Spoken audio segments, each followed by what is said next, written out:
Hello, everyone. Welcome to CMO Therapy, a podcast that's hopefully going to help you to navigate your way through your marketing journey. Because let me tell you, I get it. Being a marketing leader is no walk in the park. Each episode, we dive headfirst in the world of B2B marketing, where uncertainty, tight budgets, and fierce competition are just the beginning of the rollercoaster ride. But guess what? You are not alone in this. Why go solo when you can tap into the powerhouse of insights from some of the most awesome marketing leaders in the game? And look, the title might include the word therapy, but we are not just talking about challenges here. We are tackling them head on. So join us as we deep dive into the nitty gritty, share war stories, and unlock secret strategies. Get ready for no holds barred conversations because sometimes I have no filter. So if you are a chief marketing officer, a marketing lead, or just someone looking to up their marketing game, then I am so glad that you are here with us today. And today I am so glad to have the very lovely Katie here with me. So Katie, would you like to give a quick introduction to the audience? Hi, Lucy. Thank you so much for having me.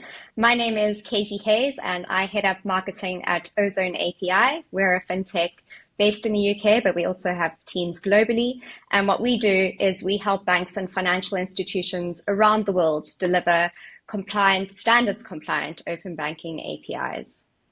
Awesome. Sounds really interesting. I genuinely mean that. I actually just posted a LinkedIn or responded to a LinkedIn post today where I was saying, reg tech and compliance, not boring.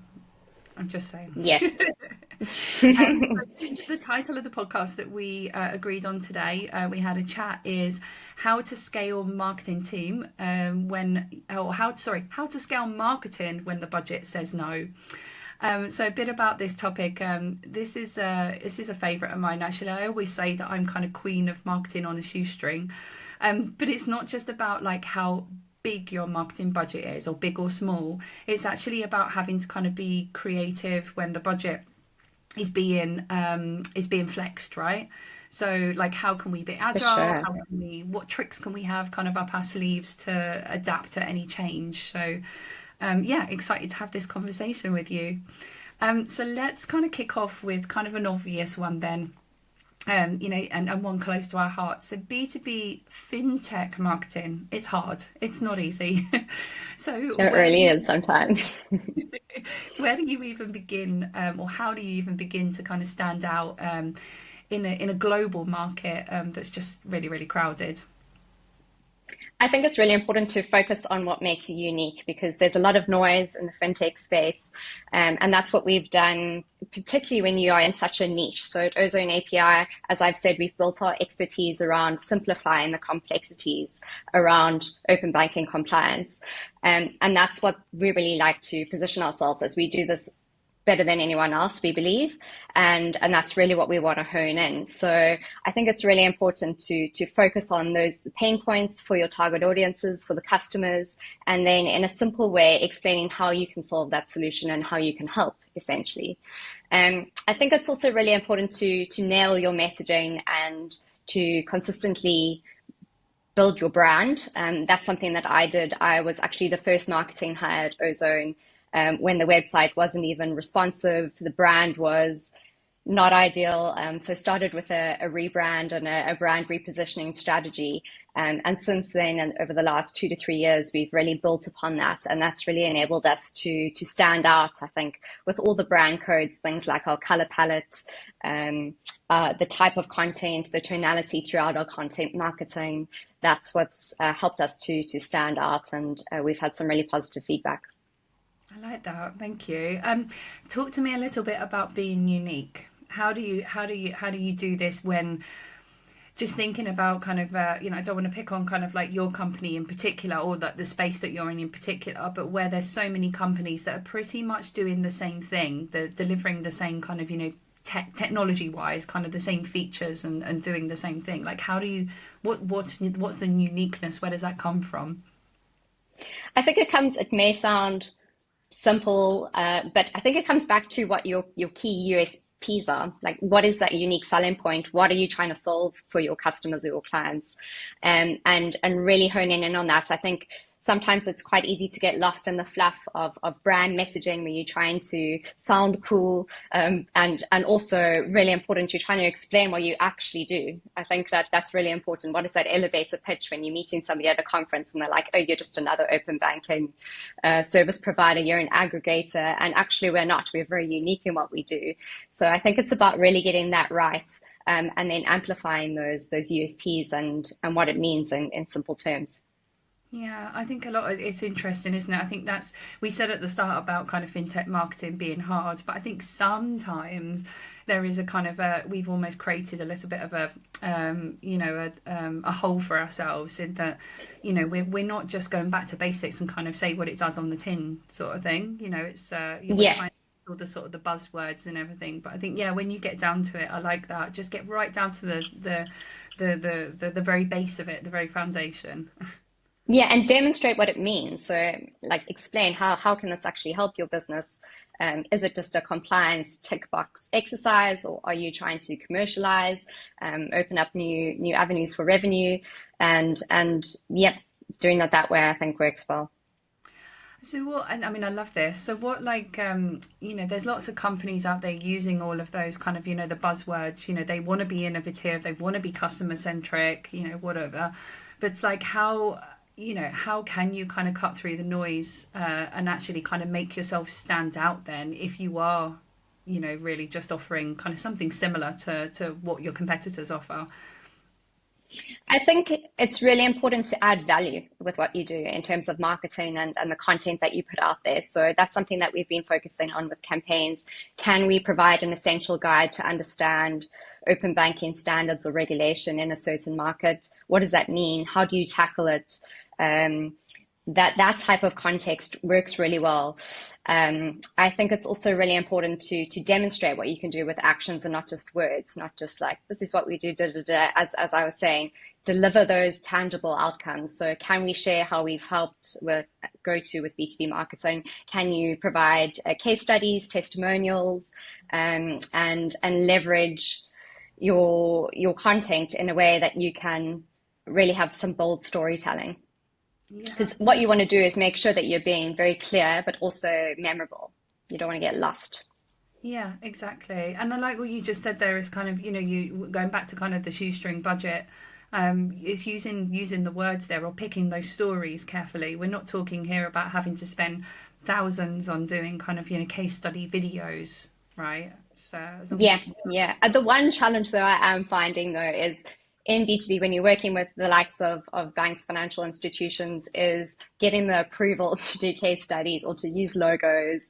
And that's something that we've had to, we're tackling from early stages when we're signing agreements. Can we build in clauses to allow for marketing, and can we do announcements, press release around a partnership, or leveraging leadership content, doing a webinar, that type of thing. So that's a challenge, and it's taken time, and I think it will continue to take time. But then when you really do have those success stories, they're hugely valuable. Absolutely. Yeah, no, I like that. I like the idea of sort of having all of the different assets because again, like I think a lot of people when they think case study, they automatically think like a like a PDF and also I think your brain kind of jumps straight to testimonial, doesn't it? Whereas it doesn't have to be a testimonial. It doesn't have to be the bank saying your company is really fantastic. You could just be I'd like an opinion piece from you on this or something, and the association with that brand kind of sometimes just does the trick, right? Exactly, and that really helps to build the trust and the credibility as well when you're partnering with organizations like that and doing co-marketing, collaborating. It only helps both sides. Yeah, and is that's kind of the tactics that you would use then, is sort of try and get them into some of your own sort of marketing? Yes, for sure. And doing a cross-channel approach. So that's sort of a go-to. If it's a big announcement, should we do a press release? Should we just do a LinkedIn post? Are you keen to potentially do a webinar where we can invite some other voices and have a panel discussion? For instance, we recently did one with Altitude Consulting in the US around 1033, the Dodd-Franks with the open banking regulation coming into play there. So that works really well because getting diverse voices, it's not just us banging on our drum. We're having interesting debates. We're unpacking what it means. And then as a follow-up, we are creating bite-sized content that we can share and have that evergreen element as well. So can we repurpose the types of content? Can we have a blog article with a summary? Can we have a YouTube video, some social, LinkedIn, bite-sized videos, as I said, and things like that? Oh, this is a really great, I love that. So this is a really great little tip then. So using the webinar as like a kind of a content generation sort of piece or exercise, and then chunking it up into lots of different pieces, right?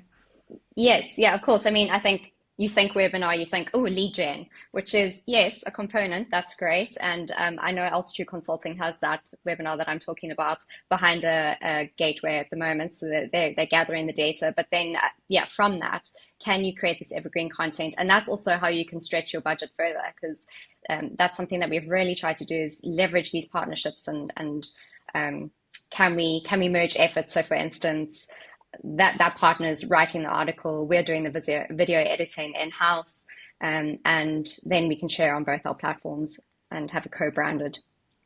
And how did that kind of conversation start off with that company then? Because I love that. I love the idea then of kind of sharing the load, budget and resource, time and effort, everything. So like, how did you get into kind of that sort of agreement with them? What I'm finding is more and more partners that we're speaking to have minimal, if some not at all, have zero marketing resource. So they are jack of all trades trying to do everything. And that's where we're like, well, we have an in-house team, we can do this. And sometimes vice versa, when we were a lot smaller, we didn't have agencies or PR support. And then it's like, can we leverage your in-house team, maybe for a larger financial institution or bank, and can we work with your team on where you can lead that, and then this is how we can help. So I think it's very much assessing where each organization's at and then saying, right, let's collaborate and let's make this work, and what can we do, because we don't want to just not jump at the opportunity. There's always an opportunity for great content. That's really interesting. So would you think, like we were talking a minute ago about talking about kind of, global marketing on sometimes on that kind of like smaller budget, but that's a really, really smart way to think about it. So if you was to, if you wanted to do marketing or in another country or something like that, like maybe look for kind of a partner there where you could kind of then share the load with them. Yeah, and that's actually something that we are looking at right now. So we have a PR agency. We work with Missive PR. They're based in the UK. They're brilliant. If anybody's looking for a PR agency, I'm big fans. And we were looking at, okay, open banking's taking off in North America. We need some PR support there. It's really important to have someone on the ground who has those media relationships, understands the nuanced messaging in the field. And when you speak to agencies there, it's hugely expensive. You're looking at minimum like 10 grand a month retainer. So what we've done is we worked with Missive and we found a freelancer who's going to work with us for a short period. We'll do a short contract and see how that goes, and integrate that freelancer with our UK-based PR agency to see how we can really make a really bold first impression and make sure that we're tapping into that media landscape. That's really smart. I love that. That's very clever. Um, So taking a kind of a step back for a minute then and thinking about kind of that scaling marketing globally, you have this challenge in front of you where, I love those phrases, isn't it? We're going to go big next year. We're going to go global. Is my budget increasing? No. No. um, where does your brain go first when you're thinking about kind of scaling? Are you thinking, where do you land first? Are you thinking kind of brand first? Is it people first? Or are you kind of going straight like shit the money like the budget? What am I going, where does your brain go first? For me, I go straight to the brand. I think brand building and having a consistent brand globally is hugely important. I think having that consistency across the markets really helps customers and your own team to stay on track, and it's very clear with what you do. I think that's also when you build the foundations of marketing and a brand, it's already established. So you have that there. You're not necessarily limited by budget. Yes, obviously, if you don't have budget, you're not going to do paid media, for instance, or you're not able to have a brand presence at events or that sort of thing. But starting with the basics and those really strong foundations, I think brand is really important. Having said that, I think also you need the right team in place to be able to action that. Because if you don't have the right people in place, the best marketing tactics will fall flat. So that's hugely important. I think going back to the point of finding a freelancer in a new market, for instance, you really need to make sure that you have a team with a specialized skill set. That's something that I've done over the last year or two as I said, marketing team started with myself. Now we have about 5 team members in-house, and really bringing in those specialized skill sets from bid management to product marketing is really going to enable us to do that.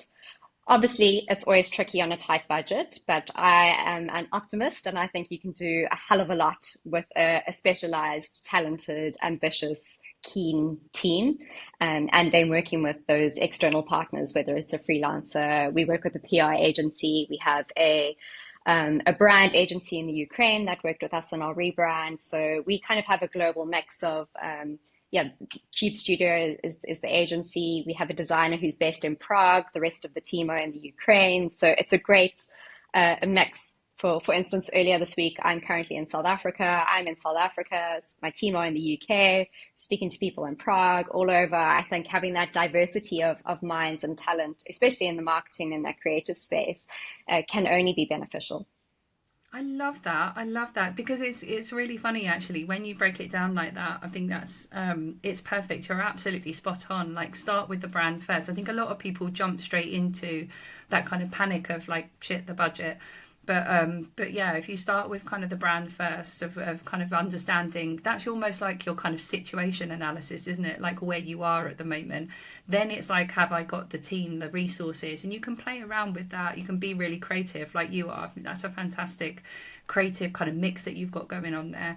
And then it's kind of, you know, you work with the budget that you've got. I've said before actually that um, I think it was a panel that I was on, and I was asked about kind of working with, you know, tighter budgets and being kind of that startup scale up sort of space.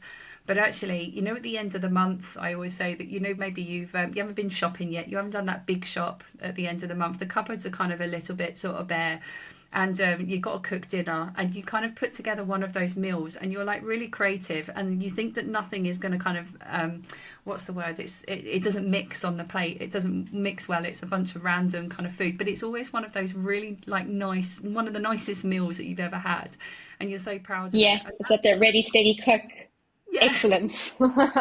Exactly. 100% exactly, and that's how I feel actually about having a tighter budget or a smaller budget. I actually feel like it gives you that more opportunity, like to kind of be more creative, and yeah, I like that.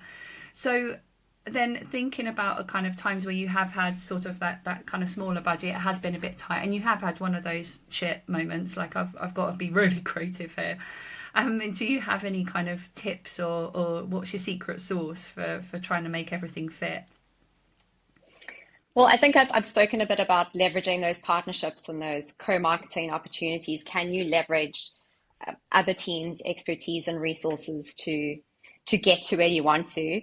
Um, it's always tricky with budget. I've found I've recently done a SEO diagnostic to evaluate where we're at, and we don't have the budget right now, but at least we have that audit and have a path that we want to achieve. And we may not be able to have the budget right now, but there are some things that we have taken from that diagnostic, that report, where we can action it ourselves and start with those baby steps, and plan for when budget does unlock, can we jump on that and then and build on from what we're doing. So I think it's quite important to take that approach. Um, I keep going on about it. I'm a big content marketer. I think focusing on that high impact, evergreen content, leverage your thought leaders internally. At Ozone API, our team is hugely talented and so knowledgeable. I know that we can call on different people, and everyone's really busy. Sometimes it may be someone in my team setting up a Google Meets call and asking them some questions, recording that call, then doing a transcription and writing a draft of an article or blog article, getting their input. We are being quite creative with how we can get those really juicy amazing bits of content and packaging them up internally while also not taking a lot of time from people who are really busy. So that's another angle. And we've spoken a bit about how when you have something like a webinar, you can chop it up just like you do with your podcast, have those little teaser videos, have a lot of great content and really make every pound stretch further. And lastly, I think I would also say double down on what's working well. I think if you are measuring what you're doing effectively where there may be a campaign or evaluating your channels, figure out what's working well and focus on that and make that work even better for you. I think with marketing, it's really important to test, trial, optimize. For instance, this year we've tried an Instagram account, and what we've learned is it hasn't been hugely successful, but we're actually going to transform it into an employee branded channel. And so there are different ways to figure out what's working, what's going to give us the highest ROI on that. I mean, that's always a gray area, and that's instant stress headache. What is the ROI on this? And when you're sitting in a board meeting, that's always a question, and it's always quite a gray area. But I think that's something that's really important to consider, and that's a focus that I want to focus on for 2025. Can we focus on quality over quantity instead of trying to do everything, be everything, with limited resource, limited budget? Can we rather have a really impactful campaign that we can leverage over, say, a month, and then see what works and take those learnings and adapt them for other regions or for future campaigns? I think you're right, there's always a thing that like we kind of jump straight away to kind of creating sort of new assets all the time, don't we? New content and but then there's so much that can be had actually with all done with content that we've already created, and just repurposing or making a piece of text into kind of more like an infographic or something like that. Like a Yeah, story. exactly. Yeah. Yeah, That's actually exactly. something we're doing. We're doing we had a Ryan and our product team had a great suggestion, like Spotify Unwrapped. Mm. We did a 2024 Wrapped, and we've created a little infographic. My team, sorry, I keep losing my AirPod. Created a fantastic infographic that we've sent out as our end of year emailer. She's created a great PDF for a LinkedIn little carousel, which will work really well, I'm sure. And we're even utilizing it in our final team meeting later this week, where different people in the business are going to speak to different elements on the slide. So that's another great example of leveraging one piece of content internally and externally. Yeah, I like that. It's a bit like just making kind of best use of what you've got in your wardrobe already, like putting together new outfits or something. And yeah, exactly. And my brain's just Yeah. going now to kind of like to and another analogy. I'm terrible for kind of like stretching analogies too much, but if you I think about kind of like vintage as well, of about sort of buying, I suppose, like secondhand clothes. Another way that you could look at kind of what's going on at LinkedIn with other companies, and there's some things that you could possibly almost like repurpose other people's content as well. I don't mean steal it. What I mean is if there's a nice story out there, for example, like the FCA are doing something, like you can hang your piece of content kind of off of that. It's not necessarily having to come up with like completely new stories all the time. Yeah, for sure. And I think if you can hop on those conversations, that's hugely beneficial. And that's something that we're also actually looking at. We're bringing in a sort of an internal influencer social media program where we want to enable and support some of our senior leaders to do more regular LinkedIn content, and where they can comment on what's happening in the space, and yeah, have those conversation starters in the right place, which for us is definitely LinkedIn for B2B marketing. Yeah, exactly. Nothing like getting people on board with your marketing strategy than kind of making them part of it, right? Yeah, got to take them on the journey for sure. It's smart. I love it. So, do you think that with all of this, actually, it's quite interesting. Kind of with all of this, do you think it's possible to still have that element of personalization? Like we talk about having to talk to our audience and exactly kind of what their pain points are. You talked about that at the start, like hitting their kind of challenges. Like, how do you do that on scale? You know, when you are looking at kind of going global and hitting lots of different countries or cultures or, you know, industries, whatever it might be. Like, how do we do personalization at scale? It's definitely possible. I think for us, we are in a space where open banking regulation is different in every country and every region. So when we're thinking about our content and the levels of personalization, we start with the question, okay, what is the maturity level of this market? We know, for instance, the UK is very established. Looking at North America, it's very new. So there are huge differences there. And there are a number of tools that we can utilize for this. So if you think about, we use HubSpot automation around that, should I say, is enables us to do so much. So for instance, right now we have a very standard monthly newsletter where we're drawing in content and you get a one size fits all. But what we're looking to do is to further segment our audiences, and in H2 next year, our goal is to, can we have personalized monthly newsletters per region, so that you have really specific content to what's happening there, bringing in different players, and then also having that cross-marketing element, because we may have a learning around the blueprint for open banking standards in the UK, and or what we're doing in the MENA region, for instance, and adapting those learnings to a new region, such as North America or South America or APAC, wherever it may be. Yeah, I like that. And so goes back to what we were just saying a second ago. It's not necessarily creating a bunch of new content, but it's really just taking that content you've already got and repurposing it, or adding a level of personalization in this case. Yeah, I think that's what you can do when you are working with a limited budget. Obviously, if you have huge teams, you can leverage that. But I think now with AI as well, like, we're going to get to a point where right now we're creating all our assets in English, and you have that English, British English, American English, but we're also looking to South America. Do we need to do things in Spanish, in Portuguese? And when we're doing demo videos, a voiceover, can we leverage those fun AI tools to do that for us? And that's what we have done. And I think we will need to do that in the future, because that's an affordable way. It's decent for demo videos. Where possible, we'll bring in relevant team members to do the voiceover for those types of things. But there's a lot that you can do. I don't think everything needs to be big, shiny. You have to have an agency and a whole team for that. I mean, we currently work with I like to think of my marketing team as a hybrid team. I have my in-house team members. We have our external freelancers and agencies, and you get in the best of both worlds. But there's a huge amount that you can do, and I don't think a budget should limit that opportunity for personalization when it comes to marketing.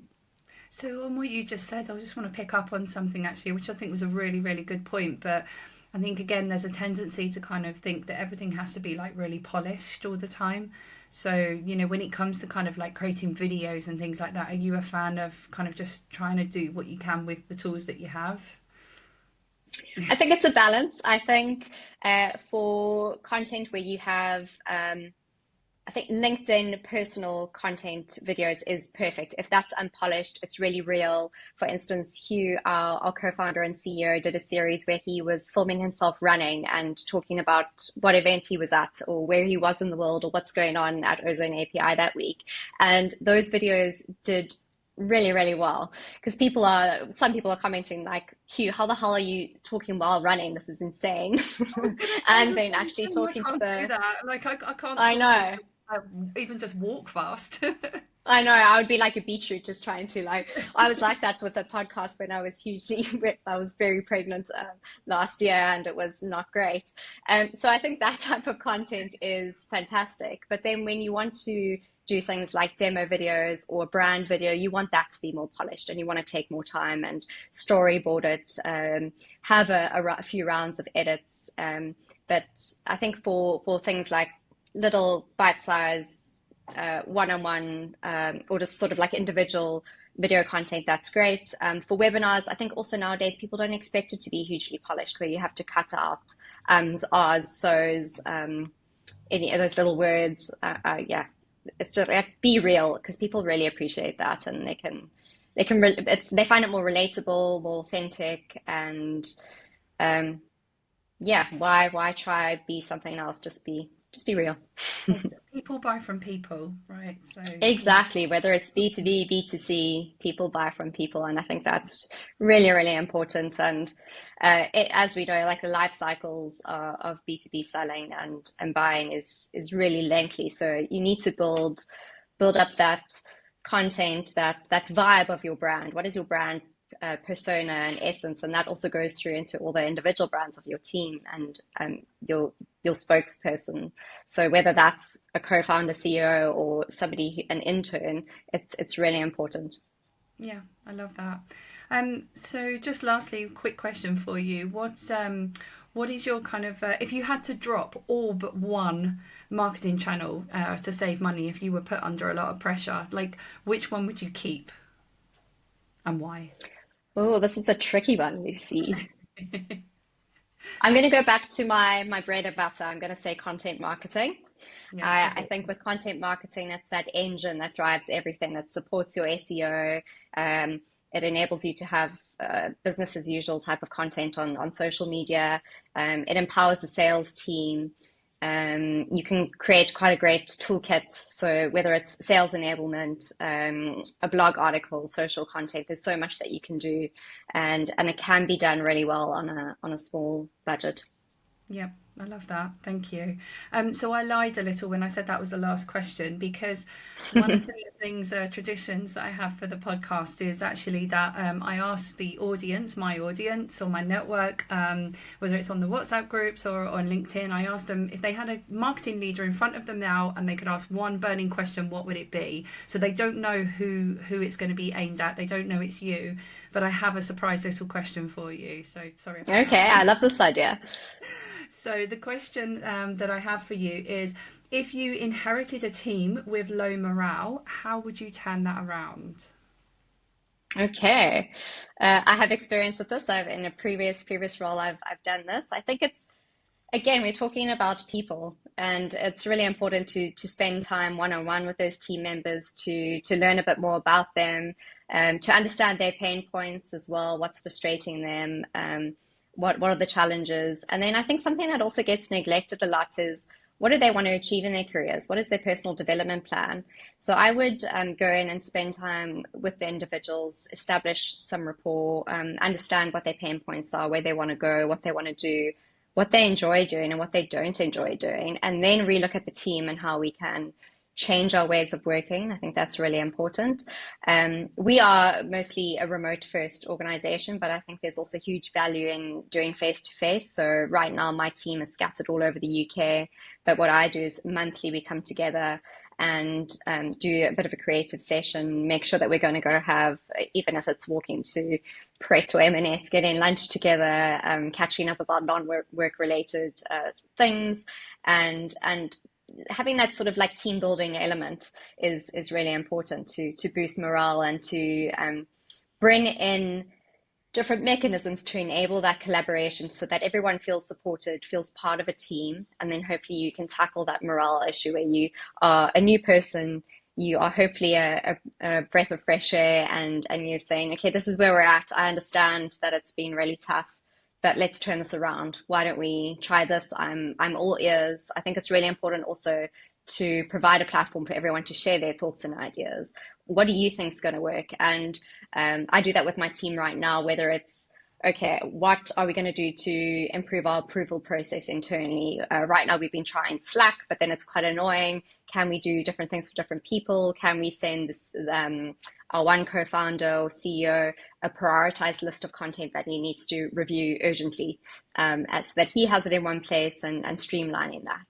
I am going off on a tangent, but coming back, I think figuring out the best way to understand the individual and then bring everyone together as a team and reframe how things are working and how they could work, and hopefully that will um, turn things around.